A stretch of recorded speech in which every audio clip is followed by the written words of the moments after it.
Raden Ajeng Kartini lahir di Jepara, Hindia Belanda, tanggal 21 April tahun 1879, meninggal di Rembang, Hindia Belanda, tanggal 17 September tahun 1904 pada umur 25 tahun, atau sebenarnya lebih tepat disebut Raden Ayu Kartini, adalah seorang tokoh Jawa dan pahlawan nasional Indonesia.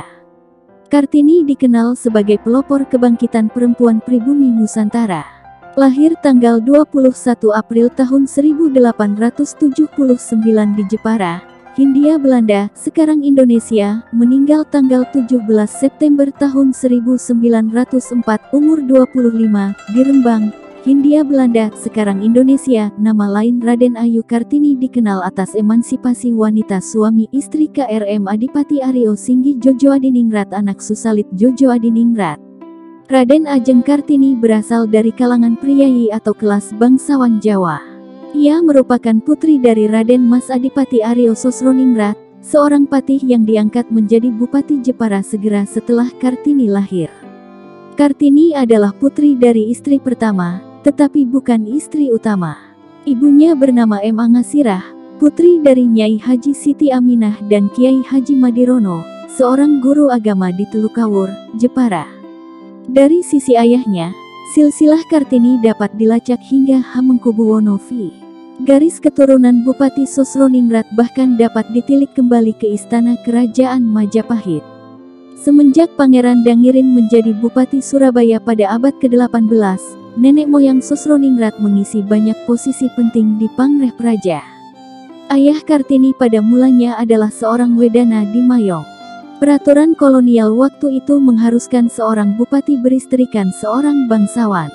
Karena M. Angasirah bukanlah bangsawan tinggi, maka ayahnya menikah lagi dengan Raden Ajeng Wuryan Murjam, keturunan langsung Raja Madura. Setelah perkawinan itu, ayah Kartini diangkat menjadi bupati di Jepara menggantikan kedudukan ayah kandung R.A. Wuryan, R.A. Citrowikromo.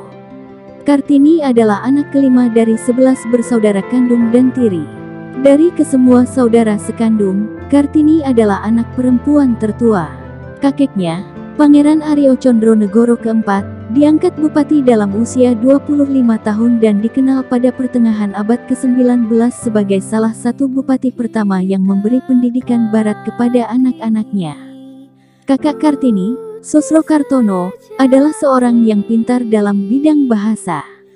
Sampai usia 12 tahun, Kartini diperbolehkan bersekolah di Ropise Lagere School ELS. Di sini antara lain Kartini belajar bahasa Belanda. Namun, setelah usia 12 tahun, ia harus tinggal di rumah karena sudah bisa dipingit. Karena Kartini bisa berbahasa Belanda, di rumah ia mulai belajar sendiri dan menulis surat kepada teman-teman korespondensi yang berasal dari Belanda. Salah satunya adalah Rosa Abendanon yang banyak mendukungnya. Dari buku-buku, koran, dan majalah Eropa, Kartini tertarik pada kemajuan berpikir perempuan Eropa. Timbul keinginannya untuk memajukan perempuan pribumi, karena ia melihat bahwa perempuan pribumi berada pada status sosial yang rendah. Kartini banyak membaca surat kabar Semarang The Lokomotif yang diasuh Peter Broshov. Ia juga menerima listromel, paket majalah yang diedarkan toko buku kepada langganan. Di antaranya terdapat majalah kebudayaan dan ilmu pengetahuan yang cukup berat, juga ada majalah wanita Belanda The Hollandse Lelie. Kartini pun kemudian beberapa kali mengirimkan tulisannya dan dimuat di The Hollandse Lelie. Dari surat-suratnya tampak Kartini membaca apa saja dengan penuh perhatian sambil membuat catatan-catatan. Kadang-kadang Kartini menyebut salah satu karangan atau mengutip beberapa kalimat. Perhatiannya tidak hanya semata-mata soal emansipasi wanita, tetapi juga masalah sosial umum. Kartini melihat perjuangan wanita agar memperoleh kebebasan, otonomi dan persamaan hukum sebagai bagian dari gerakan yang lebih luas. Di antara buku yang dibaca Kartini sebelum berumur 20, terdapat judul Max Havelaar dan Surat-Surat Cinta karya Multatuli, yang pada November tahun 1901 sudah dibacanya 2 kali.